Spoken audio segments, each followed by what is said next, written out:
18절, 19절 말씀 다 같이 한 목소리로 받들어 읽도록 하겠습니다. 아내들아 남편에게 복종하라. 이는 주 안에서 마땅하니라. 남편들아 아내를 사랑하며 괴롭게 하지 말라. 아멘. 우리가 이 가정교범의 원리에 대해서 이제 살펴보고 있습니다. 그래서 결론적으로 이 가정교범의 원리는 세 사람이 어떻게 가정 안에서 바로 가정을 새롭게 하고 또 하나님 나라를 이루어 갈 것인가, 그러한 관점에서 우리가 이 규범을 살펴보아야 됩니다. 그래서 이 모든 것의 사실 이제 모범은 바로 하나님이죠. 그래서 하나님의 형상을 따라 새롭게 하심을 입는다.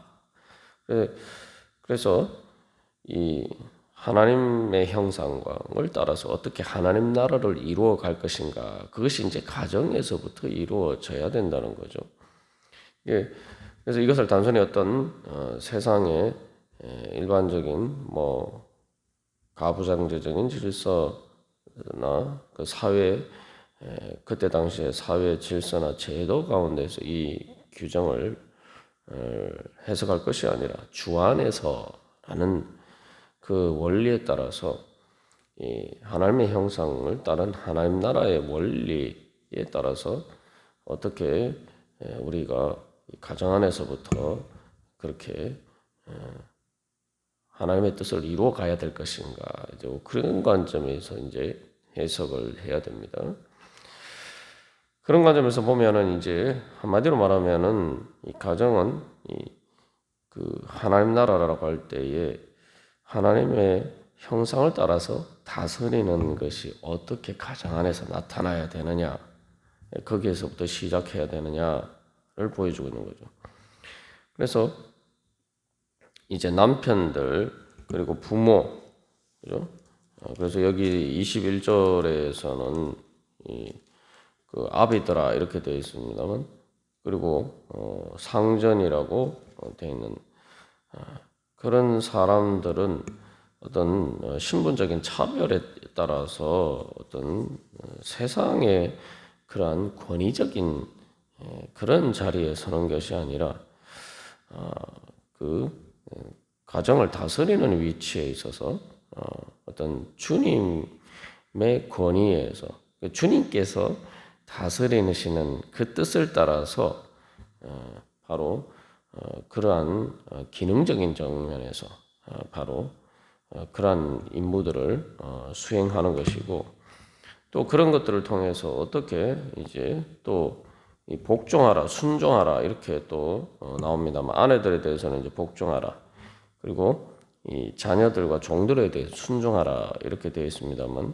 그래서 그 다스림에 어떻게 복종하고 순종하느냐, 이제 그런 관점에서 이것은 이제 다스림의 문제라고 볼 수가 있습니다. 근데 그 다스림은 세상의 권위에 따라서 세상적인 방식에 따라서 되어서는 안 되고, 그 다스리고 순종하고 복종하는 것은 바로 이 주 안에서, 다시 말하면 모두가 다 주님의 다스림에 따라서 주님께 복종하고 순종하는 그러한 자리에서 그 각자의 위치에서 맡은 바 역할을 담당해야 된다는 것이요.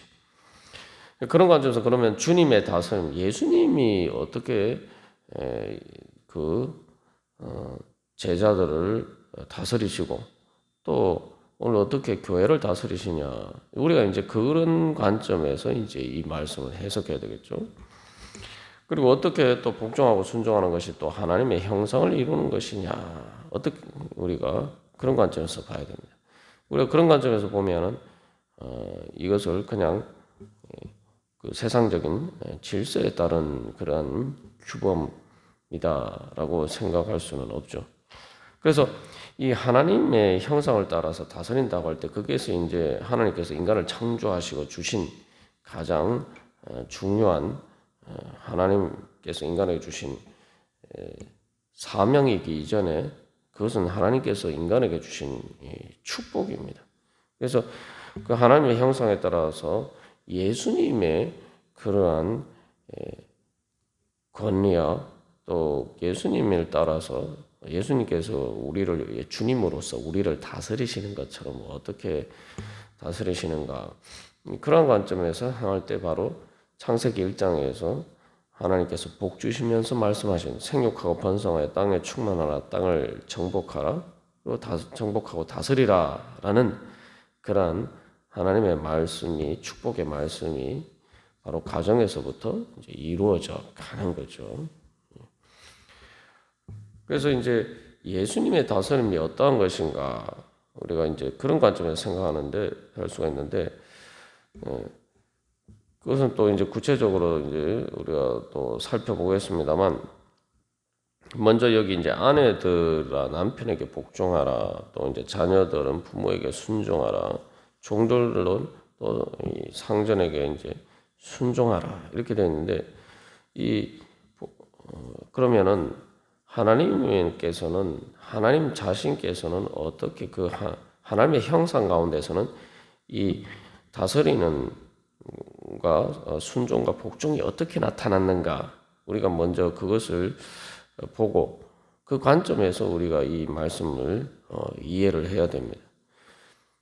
그래서 이제 우리가 예수 그리스도를 믿는다라고 하는 것은 삼위일체 하나님을 믿는다는 거죠.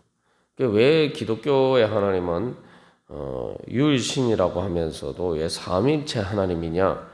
바로 예수님을 우리가 성자 하나님으로 믿기 때문에.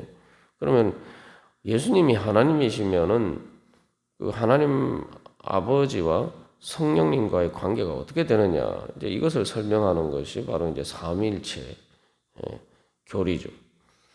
그래서 기독교의 하나님은 예수님을 통해서 나타나신 삼위일체 하나님이라는 거예요. 이게 이제 다른 일반 유일 신론이나 아니면은 다신론과 이제 구분됩니다. 물론 하나님이 한 분 하나님인데 삼위일체 하나님이라는 거죠. 그래서 그 삼위일체 하나님, 성부, 성자, 성령 하나님께 이제 관계를 보면은 바로 이 가정 규범의 원리들을 우리가 잘 알 수가 있습니다. 그래서 여기 이제 순종하라, 복종하라라는 말씀이 나옵니다만, 성경에 보면은 이 예수님께서 순종하시고 하나님 아버지께 순종하시고 복종하셨어요. 그 예수님께서 하나님 아버지에 대한 그 태도에 있어서 가장 특징적인 것이 바로 하나님 아버지께 복종하시고 순종하셨다. 여기 이제 순종과 복종이라는 말이 다른 단어입니다만, 여기서 그래서 이제 예수님께서는 이 복종과 순종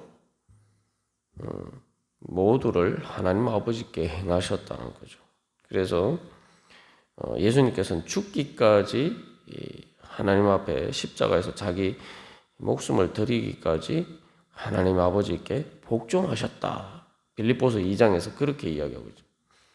그리고 마지막에 하나님 아버지께 모든 것을 다 돌려드리고 하나님 아버지께 또 복종하셨다. 십자가에서만 복종하신 것이 아니라 마지막 또 예수님 재림하시고 모든 창조의 목적을 이루셨을 때에도 예수님께서는 그 모든 구원의 완성에서 모든 것을 하나님 아버지께 돌려드리고 하나님 아버지께 복종하셨다라고 되어 있어요. 그리고 그래서 이제 이것이 이제 예수님의 가장 큰 삶의 특징입니다. 예수님의 가장 큰 삶의 특징은 하나님 아버지께 복종한 삶이었다. 그런 관점에서 보면은 우리가 예수님을 닮아간다라고 할 때 우리의 삶도 당연히 그러한 하나님께서 이 가정규범면도 마찬가지고 주 안에서 우리가 예수님께서 하나님 아버지께 복종하신 것처럼 우리도 예수님께 철저하게 복종하고 순종하는 삶을 사는 것이 그게 바로 예수님을 닮아가는 거죠. 그래서 예수 그리스도를 통해서 이루고자 하신 하나님 아버지의 뜻을 이루어가는 것이 우리의 삶이고, 가정규범도 여기서 복종하고 순종하는 것은 그 남편이나 부모나 또 상전이 바로는 하나님의 주님을 따라서 예수님께서 다스리시듯이 다스려야 되는 거고, 그냥 인간적으로 뭐 세상 사람들이 그러한 것처럼 세상의 사회 질서나 제도를 따라서 다스리는 것처럼 그런 다스리는 권위가 아니라 예수님께서 다스리신 것처럼 우리의 주님이신께서 그의 머리 대신 예수님께서 다스리시는 것처럼 그런 방식으로 예수님의 방식으로 다스려야 되고, 또 그런 다스림에 대해서 또 아내와 자녀들과 종들은 또 예수님께서 이 하나님 아버지께 복종하고 순종하듯이 그렇게 해야 된다는 거죠.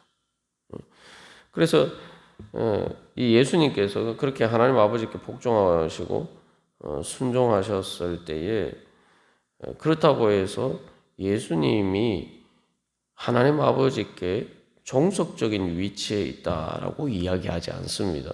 이게 아주 중요한 건데,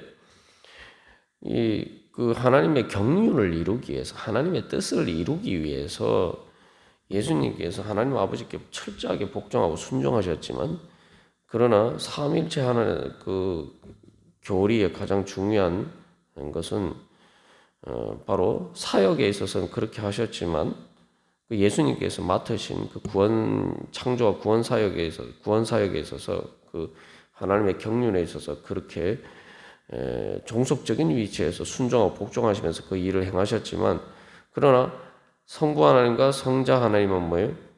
동일 본질이라고 이야기하고 있어요. 그래서 예수님이 단순히 사역에 있어서 하나님 아버지께 종속적인 위치에 종속적인 일을 하셨다고 해서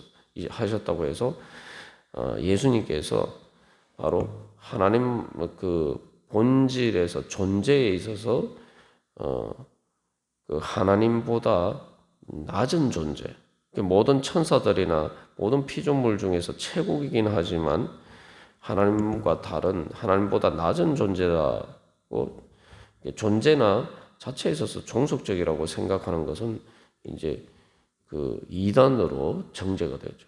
그래서 예수님은 그 하시는 이 일에 있어서 그렇게 종속적인 일을 하셨지만, 그러나 본질에 있어서는 성부 하나님과 동일 본질이라고 고백합니다. 그 성령 하나님도 마찬가지요. 그래서 예수님이 이 땅에서 모든 그 사역을 행하실 때에 성부 하나님께만 복종하신 게 아니라 성령 하나님의 인도하심에 대해서도 사실은 철저하게 성령의 인도하심을 따르셨죠. 성령의 인도하심에 따라 하나님 아버지께 복종하셨다는 것, 또 성령 하나님의 인도하심에 따라 순종하시고 복종하셨어요. 근데 이제 이 오순절 성령 강림 후에 또 성령 하나님께서는 또 철저하게 예수님의 그러한 통치가 이 땅에 이루어지도록 역사를 하시는데, 그런 관점에서는 또 성령 하나님께서는 예수님의 그 다스림에 따라서 성령 하나님께서는 또 일하신다는 거죠. 그래서 이 성령 하나님과 성자 하나님은 서로 그때 그 어떤 그런 하나님의 경륜을 따라서 서로가 복종하시는 그러한 자리에 있다는 거죠. 그러나 어쨌든 간에 성부 하나님과 성자 하나님과 성령 하나님은 이 동일 본질로서 그 신적인 본질과 신성에 있어서는 아무런 차별이 없고 다 동등하시다는 거죠. 그래서 삼일체 하나님의 형상을 한마디로 이야기하면은 서로 복종하시면서 이 성부 하나님과 성령 하나님이 성자 하나님과 성령 하나님이 성부 하나님께 복종하시고, 또 성자 하나님과 성령 하나님이 서로 복종하시면서 또한 그것을 통해서 성부 하나님과 성자 하나님이 서로 사랑하시는 그 사랑을 통해서 그 서로에 대한 사랑과 복종과 순종을 통해서 완전히 하나가 되시는, 그 사랑 안에서 하나가 되시는 분이 바로 삼위일체 하나님이라는 거예요. 우리가 바로 가정을 통해서 그래서 서로 이렇게 다스리고 복종하고 순종하는 걸 통해서 이루어지는 것은 바로 그 삼위일체 하나님의 형상이에요. 그래서 에베소서에서도 성도들에게 뭐라고 얘기합니까? 교회도 마찬가지. 서로 복종하라라고 되어 있어요. 그래서 서로 복종하고 또 각자 그 기능적인 면에서 그런 다스릴 때는 예수님의 사랑으로 다스리고 또 그게 서로 또한 순종하고 복종하는 가운데 사랑으로 서로 사랑하면서 서로 복종하면서 주님 안에서 하나가 되어가라. 그게 바로 하나님의 뜻이죠. 그게 하나님의 형상이에요. 그래서 우리가 과연 그래서 가정 안에서 내가 그런 또 우리 교회 안에서 그래서 가정에서부터 출발해서 교회에서 또한 이 땅에서 그런 하나님 나라를 이루어 간다라고 할 때 우리가 그런 하나님의 형상을 삼일체 하나님의 형상을 따라서 이루어 가느냐. 그게 이제 창세기 1장에서부터 하나님이 주신 축복이기도 하면서 또 우리에게 부르시는 소명이고 그 소명은 축복과 소명은 이 가정에서부터 시작이 된다는 거죠. 그래서 우리가 오늘도 그래서 주님 앞에 고백할 때 무엇보다도 주님 제가 예수님 닮아가기를 원합니다. 또 그렇게 예수님처럼 제가 하나님 아버지와 성령 하나님의 인도하심에 철저하게 순종하고 복종하기를 원합니다. 또 우리가 서로가 그러한 믿음으로 또한 그 하나님의 그러한 권세에 따라서 죄와 사망을 이기고 승리하고 그래서 우리 가정과 우리의 삶에서 우리에게 주어진 모든 위치에서 하나님의 형상을 따라서 다스리고 또한 그것을 통해 또 서로 또한 섬기고 순종하고는 가운데 그것을 통해서 사랑 안에서 하나가 되는 그런 하나님의 형상을 이루게 하여 주시옵소서. 우리가 그런 소망을 가지고 기도할 때 또 하나님께서 우리들 가운데 역사하실 줄 믿습니다. 우리 다 같이 그런 소망으로 기도하겠습니다.